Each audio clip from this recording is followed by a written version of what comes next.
Assalomu alaykum qadrli obunachilar. Men navbatdagi issiqxonamizga ham kelib qurgani. Namangan Norin tumanidamiz. Xudo xolasa bugun nima qilgan ishlarimizni joylab boramiz.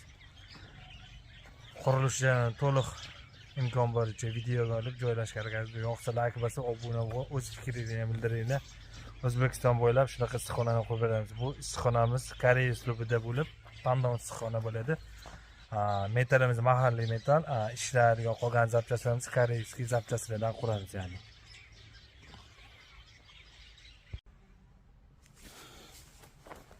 Bismillahirrohmanirrohim. Boshladik.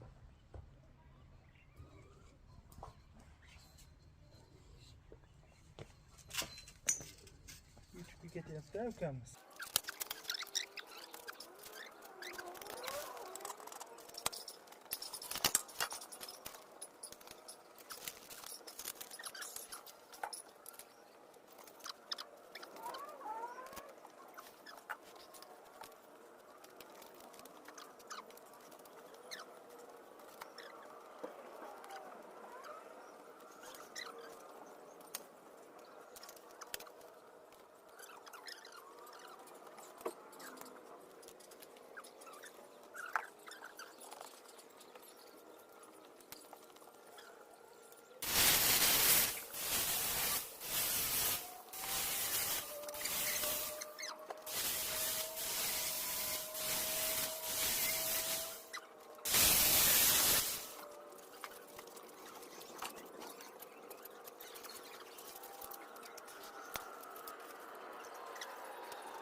Assalomu alaykum qadrli obunachilar. Mana bugun ikkinchi kunimiz.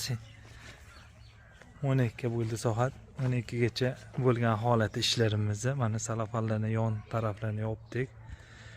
Metallarni ponni tiklab qotirib bo'ldik. Faqat orqa oldini yopishimiz kerak. Faqat svetimiz o'chib qoldi mana. Metallarimiz yeddi turibdi. Sveti bo'lsa, shu metallarni kesib turib o'rnatishimiz kerak.